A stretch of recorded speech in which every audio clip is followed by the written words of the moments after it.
My whole premise was, how can I people more? Because my true north, as much as I love technology and I love AI, and I do use it daily, hourly, the whole point for me is, how can I people more? How can I be more present for my team and more present for customers?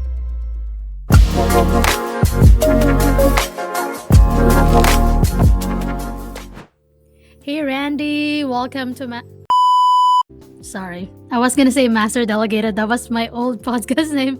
Let me do that again. Sure. Hey Randy, welcome to Lazy Entrepreneur Podcast. I'm excited that you are here with me today, and I'm excited to learn from you. You know, you have expertise in different areas in business, mainly AI. That's what we're gonna talk about today, and that is a very relevant topic. So I'm sure that our audience is gonna learn a lot from you, and I'm sure I'm gonna learn a lot from you as well. But before we dig deeper, why don't you tell us about yourself? Sure. So thank you so much for having me on, Kristy. Obviously, my name is Randi Deckard, and I'm currently SVP of Growth at BESLER. And in my fun 5 to 9, I help companies as a CRO advisor. But I think what the audience really needs to know about me is, I started my career as a clinical scientist. And why that's relevant in go-to-market is that I was trained to experiment. And what the heck is go-to-market, or, how do you gain business, keep customers, grow your business? It's all a lot of little experiments. And I know we're going to talk a lot about AI. I started my AI journey 5 years ago, and really got more serious about 3 years ago, experimenting. And basically, my whole premise was, how can I people more?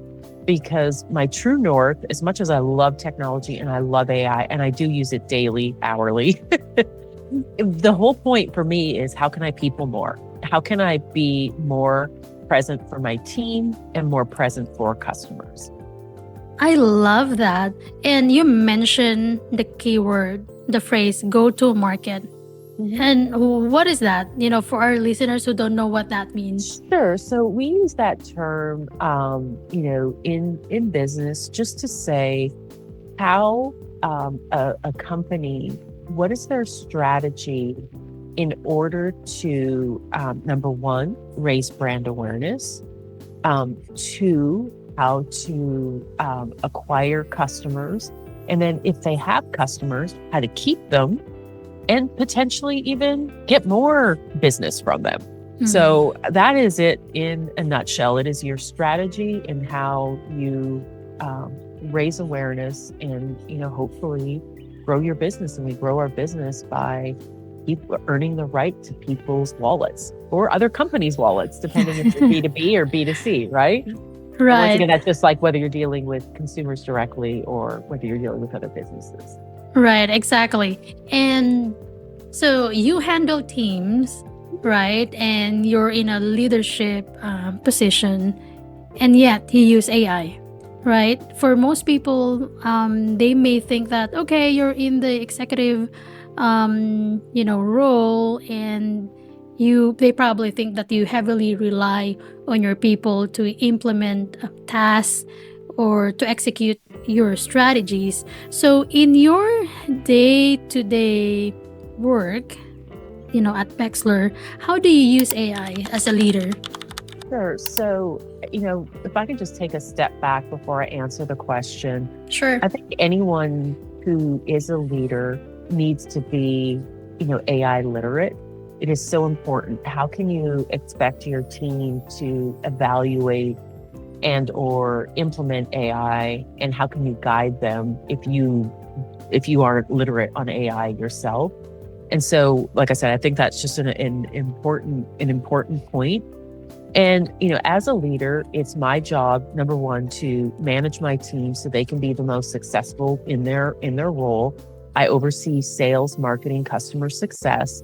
And as part of my, literacy and learning, it was having conversations and guiding them on, how they could do their jobs, more efficiently or with, from a productivity perspective. And once again, for them to be able to people more. So as an example, for marketing, and even myself, research is super important. I'm in the healthcare industry, and on a daily basis, the amount of news sources that if I was manually looking at all the different feeds is insane. And so I have a custom GPT, and all that means is I have a paid version of ChatGPT, and I've given it instruction, and I have asked it to look at certain news feeds that are relevant to my industry, review them, and then give me a summary based on what I care about. And that's the important point. A lot of people that I know, including leaders, say, oh, I didn't get the outcome I wanted. We've got to give it context. And for me, in this particular example, the context is like, what do I care about that's in the news? Well, as it relates to my industry, as it relates to my customers, as it relates to me as a leader. So those are all the contextual things I've given the ChatGPT. So every morning, making my cup of coffee, and I'm getting a digest. So instead of like going to 50 different places, that's handed to me. What a time saver. Like I think about 5 years ago, I literally used to spend 30 minutes to an hour every morning kind of combing and creating my point of view or thinking what might need to change. As a result of that, I can be like, hey, to my team, did you see this? I know we have a call coming up. This is important for our positioning. You need to make sure you mention this. Or maybe I saw something, a merger acquisition. Hey, just want to confirm. I know you have a call coming up with this customer. Did you see the merger acquisition, or did you see a leadership change? So it really helps me effectively manage and also just have a strong point of view, which, like I said, that just saved me so much time. And similarly, as a leader, I have to coach my team, right? And so I'm using, once again, custom GPT to look at what are their quarterly objectives, what are the activities that they're doing. And then, based on that, I have a framework, and it creates a one-on-one agenda that is shared with my employee and myself. Once again, I'm not doing that manually anymore, right? So what does that allow me to do? It allows me to be more focused, more present. It doesn't mean that some ad hoc things don't come up on there, but it does mean that we're both more prepared, me as a leader, them as, an attendee, because there's certain things that, are automatically on the agenda. And then there's always that ad hoc area, that things that maybe just pop that you just hadn't had a chance to be collected. But once again, I feel like I'm more present, right? And those are just two very minuscule examples, which I feel are absolute table stakes. Oh, yeah. Depending on your industry, what you do, different things are going to be important to you. Maybe research isn't as important, but in healthcare, where laws are changing, sometimes daily, it is just super crucial to stay and have a really good pulse on the market. Right. I love it. So I love that you have a custom GPT for receiving daily news of what's important to you. I've never thought of that. This might be something that I would do for myself as well. Yeah, and it's super easy because, you ask yourself, what are the things, like when I read an article, what are the things that I'm trying to pull out, right? And so that's kind of the framework that you're giving the custom GPT, the instructions, the context, like when it's reading or pulling from these different sources, this is what I care about. And oh, by the way, give it to me in this format. And so I literally have it give it to me in a table format. It's like from a leadership perspective, from a team perspective, from a market perspective, from a company perspective. So I have all these different lenses that I'm thinking about, and it just really helps give me a really strong point of view daily. And it's kind of like my little compass on a daily basis. Yes, and I love it. I love it. That is such a genius idea. And for me, like, I subscribe to influencers, or experts via email, but sometimes I receive too many emails from them. Yes. I'm like, okay, is this really something I need to read right now?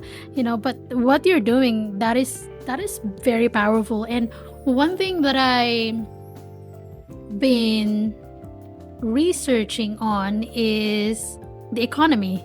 I mean, that, I'm not from the States. I moved here 6 years ago.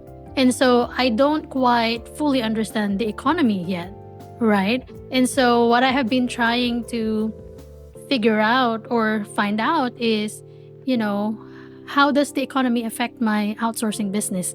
Because it has an effect on my business. So now that you mentioned this custom GPT on receiving daily news, that might be something that I will ask my GPT to do for me. So thank you so much for sharing that. And you mentioned as well that, as a leader, if you expect your team members to do something for you or to use a specific tool like AI, then it's something that you have to get your hands on as well, because you have to guide them.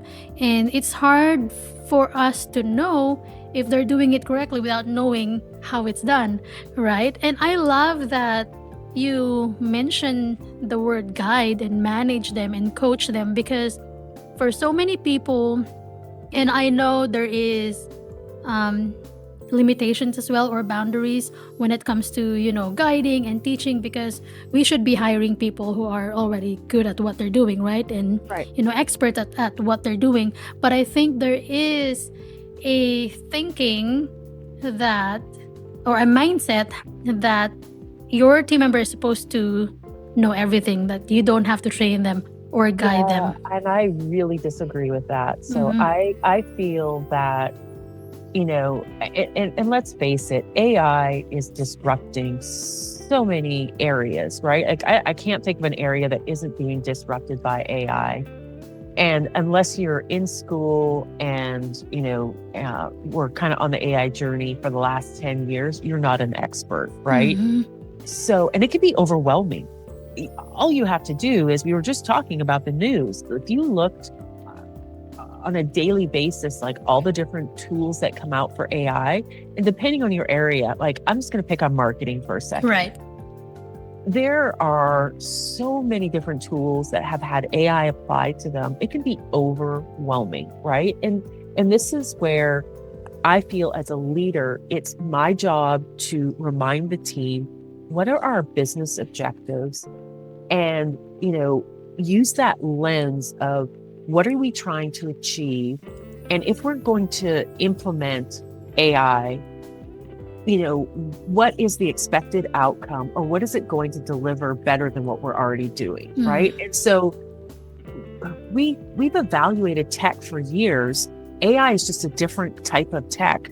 And I think sometimes we overcomplicate it, but still, because it is changing so rapidly, I do feel as a leader, it is my responsibility to remind them, like, we have these business objectives, and if we're going to implement, tech that is AI driven, here are all the things that we need to consider, because we want certain outcomes, and, are we going to get the outcome we desired? And here's an example from marketing. Of course, we send out a lot of newsletters, or we have nurture campaigns.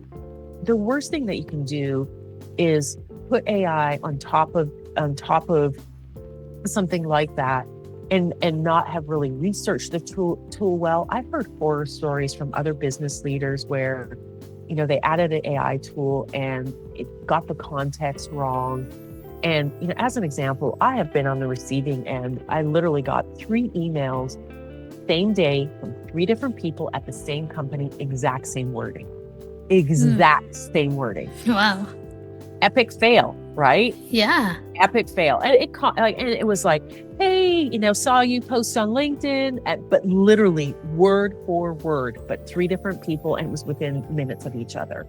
So I just use that as a bad example, right? And so, once again, being literate and understanding, from having that business lens of evaluating AI, tech tool and what we're going to implement and tying it to the outcomes that we want and making sure everyone understands. Because let's face it, there's a shiny new object every single day, almost every minute now, right? With AI. Yes. Just because there's a shiny new object doesn't mean we need to jump on it, right? Right. So, exactly. I love that you said that you're using AI and kind of like tying it to the outcome that you want to receive, so you're not really depending 100% on AI. You're like, you have your own goals and set expectations for your team, and I love that you talk about that with your team, because in a way you're giving the direction to them, and they're the ones implementing it for you, but you and the team, you're both responsible for the outcome, right? And that's why and as a leader, what is our job? It's to give clarity, right? And so by reminding and setting, if I can just use the term filters, I'm giving them clarity. This is what you need to think about, and this is what you don't need to think about. So, I remove blockers, I remove noise, but ultimately, if I could just simplify it, it's about giving the team clarity so they feel confident in moving forward in their role and what they need to do to deliver the outcomes. Whether it's evaluating tech, using AI, whatever the case may be. Right. I love that. And is that really something that you have done for your team initially, or did you, is that kind of leadership approach something that you just learned along the way? So I would say it's something I learned along the way. And I learned it because I had a really bad leader early on, and I knew what I didn't want to be. So, you've heard the term, and I can't remember the person who said it, but it's a famous person. I should know. I apologize. It's okay. Be the change you want to see, right? And so I had a leader who was horrible at communication. And when I say horrible, it was just not clear. So like one day we were told to do X, the next day Y, the next day Z. And then by the end of the week, everyone's like, what the heck are we doing? Because we've been told 3 different things and they kind of conflict with one another. So, as a leader, I just feel very strongly it's my job to translate whatever the business objectives are so my team understands how what they do impacts those objectives and what are they responsible for in their role, and because that's how it's driving those certain outcomes for the company as a whole. Because let's face it, you may have, depending on your organization, there may be 50 different departments, right? But each one of those has objectives, but all of those objectives roll up to what the company is trying to achieve. So as a leader, the people who report to me, I'm the translator, right? I'm being very clear to them so they understand how their role impacts the business outcomes. I love that. And it's not a lot of leaders are like that. I would say that the way how I manage my team or my business, my kind of leadership style is more like a servant type of a leader. I love listening to Simon Sinek and John Maxwell, but also we've handled so many clients, so many business owners.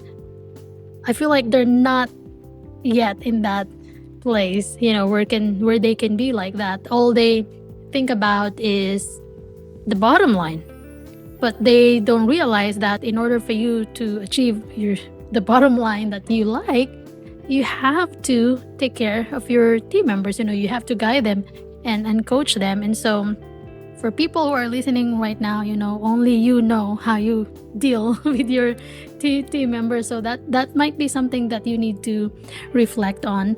So what are some practical ways companies are using AI right now to accelerate customer acquisition and revenue growth based on what you're currently doing in your organization and based on what other companies do as well? So I think one of the, kind of interesting ways that AI is being used is, there's some stats out there that the modern buyer does a lot of research on a company before they actually either interact with the brand or talk to a salesperson. And if you think about your own experiences just as a consumer, this is true. You go to a website, you check stuff out, you maybe talk to a friend. Well, it's no different in business. And so there are, whether it's HubSpot or an AlphaSense, there's what's called intent marketing. And so basically we're looking for signals from a potential buyer that they're actually ready to buy. And it's all about removing friction. And what I mean by that is I'm not reaching out to you, Kristy, until you are actually ready to buy, right? Instead of me reaching out just because you looked at a white paper, when you're just looking for information, it would be annoying if I'm like, hey, Kristy, you ready to buy? Mhm. Or like, you have a strong call to action and you're just looking for information.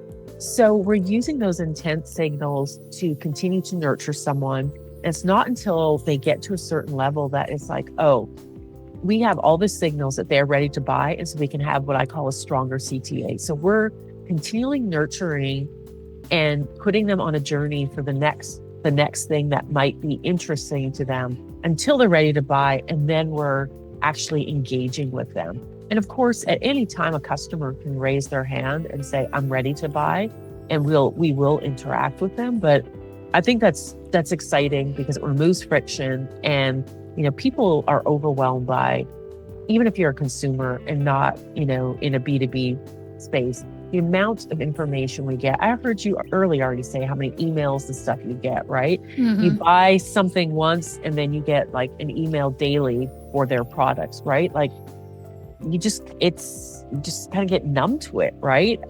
So the buyer intent, I think, is super exciting. And then I also think that deal rooms, like, so if you're in business with other businesses, you can set up rooms where, once again, a buyer can have access to information that helps the deal progress. And so, as an example, it might be, here's information that they might care about for information security. I'm in healthcare. We have a lot of sensitive data. So being SOC 2 and high trust is a big deal. So we proactively share that information so they can like, oh, I need to share this with my, IT team, and just being proactive. And so you can put things in front of them that, they can, like I said, I call it choosing your own adventure, where they have access to all this information, but you're also not overwhelming them. And so deal rooms, super helpful. And especially if you're using AI, once again, you're not causing friction for your customer. And you'll hear me talk a lot about what can we do to earn the right and also to remove friction. No one wants friction, right? In the process, they want it to be easy, and they want to be served when they want to be served. And that is like the greatest use case for AI. Nobody wants to be sold to, right? Right. Like 100%. they want to go to the store and buy something they want, but they don't want the store to come to their house, right? Right. That's kind of weird. Yeah. So let's talk about intent signal. Is there any AI tool that you can recommend that would be able to help when it comes to intent marketing? Yeah. So there's a company, 6 Sense, that does this. If you're a HubSpot shop as well, HubSpot also has recently launched a product within it, Breeze, that also collects intent signals.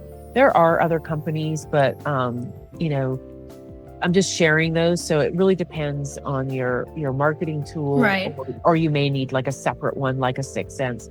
If you're like I said, a HubSpot shop, you could definitely take advantage of Breeze. Okay. I love HubSpot. It's not something that we currently use right now, but I love the features that they have. Yeah, A lot of our clients, they use them. Yeah, it's a really good. I think HubSpot's a solid product, and they've really come a long way. It's not just a marketing tool. It's like marketing, sales. It can be your It's whole everything. CRM now. Yeah, it's your whole it's- CRM. They've come a long way. Yeah, true. All right, thank you for sharing that. And for my next question, and I think this is something that concerns people who don't want to get into AI because they're just, afraid of what something wrong might happen. So AI often promises efficiency, right? And I believe that it is efficient depending on how you use it and how you feed it with information, right? But where do you see the biggest risk or pitfalls when implementing it? Yeah, so it's interesting. So once again, you have to be literate and truly understand AI, and you have to understand whatever you're implementing. What is the data source it used, right? Is it going to have hallucination, biases, etc.? You've heard, I think everyone's heard the term garbage in, garbage out. So the data integrity is huge. What the model was trained on, and then how does the model or whatever you're using, how does it connect? Are there any security risks? Like, as an example, if you're connecting your AI to your Salesforce, but your Salesforce is also connected to other things within the company, and let's say there was a breach or something, well, how is that handled? Or who owns the data? Is your data safe? Is the model using the data also to train others? So there are a lot of things that you need to consider. And I actually recently got credentialed in AI governance, and I highly recommend anyone, even if you are not going to go get credentialed, just to go out and use your ChatGPT, your Perplexity, whatever model you're using, and say, what is the framework for governance and evaluating? Because when you're looking at AI, you're looking at not only the cost, which should be a consideration, like is it, like there's terms, tokens, or there's like actions or workflows, like how does it actually bill you? There's a financial concern, there's that cybersecurity concern, there's the business, is it going to meet our objectives, and are we going to, and there's also the risk is like, is it going to harm us in any way or harm our customers in any way? There's ethical, there's fairness, there's bias. So all of these things need to be considered. And once you kind of get through all that evaluation, it's not something that's just a one and done. You need to continually evaluate. So every product that we have launched within our company, we do review quarterly. We want to make sure, are the outcomes still expected? Have we had any issues? And we actually have a committee to do that, right?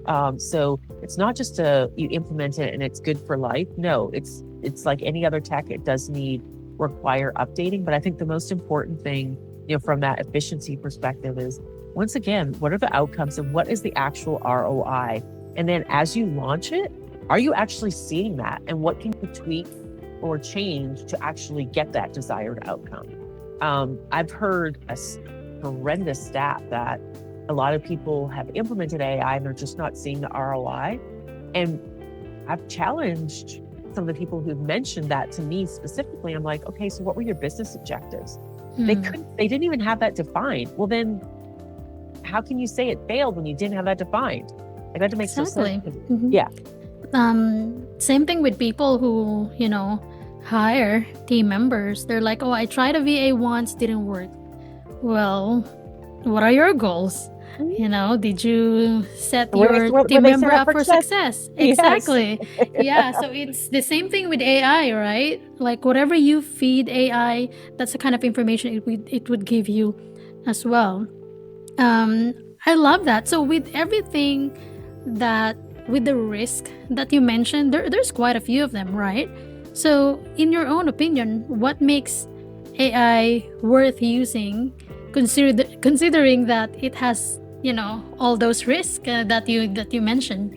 Well, like I said, it's part of the evaluation process. So, is it going to harm anyone? Can I trust it? And then, what are the risks of my data, or, if there's customer data being input or company data being input, is there any risk of that being leaked? And what would be the, challenge if that happens? So once again, it's just going through a process of evaluating. And I think every business is different. Like, in healthcare, trust is everything because we're dealing with, patients' sensitive information. And trust is important in business But like I said, depending on your industry, whether you're healthcare or banking, those are two areas where, like, if it was you or I's credit card being exposed, you would not be happy, right? Right. So there's levels of risk that we have to understand and evaluate to make sure that there aren't going to be that we can live and tolerate that. And I do think it's an interesting question, because, like, as a company, we have to carry cyber insurance. And as we launched AI products, some of our insurance folks have asked, like, are you using AI? Because that's also something that they want, underwritten. So in business, there's no escape from AI. Exactly. It all just boils down to what kind of risk, you can accept, right? Are you okay giving out your email address, your phone number, So right. maybe you can create like a generic email that you can use. Yeah. And there are tools, right? Like in business, where it basically, whatever sensitive data, it basically, if I can just use the term, it decodes it. So instead of having, sensitive information, it replaces it with something else. There's almost code for it. So the model has no idea, about the sensitive information. It's decoded it, and you can still translate it. And I don't, like I said, I use AI daily. I already said that, right? But once again, I understand how I'm using it for, and I've considered all of these things, and I've deemed it safe because I've evaluated it. But that's also because I'm literate and I understand what I'm doing, how I'm using it, the outcomes I'm expecting, and I'm not, like I said, so it's not a risk for me, but I'm aware of the risks. Exactly. Yeah, I love that. Sometimes you just gotta have to outsmart it, right? So if a business leader is just starting to think about AI, and I know there's a lot of people out there, they're like, I don't want to use AI, I'm old, I'm not techie, or, I don't want to use AI because of all this risk. But at the end of the day, they are forced to use it because they have to, right? Yeah. So if a business leader is just starting to think about AI in their marketing strategy, what's one actionable step they can take from you today? I think the easiest way to start is, we've talked a little bit about trust. If you are just on your journey, I understand your reticence and you want to trust the AI. So pick something that you can do, like in marketing. Ask it to do some company research. Do you get the expected outcome? If you didn't get the expected outcome, consider why. And I always liken this to, like, if you have a new staff member come on and you're training them, you train them, they maybe do some tasks and you discuss them, and then you realize that maybe you missed some steps or you didn't give them enough context. Well, this is no different than the instructions for your AI.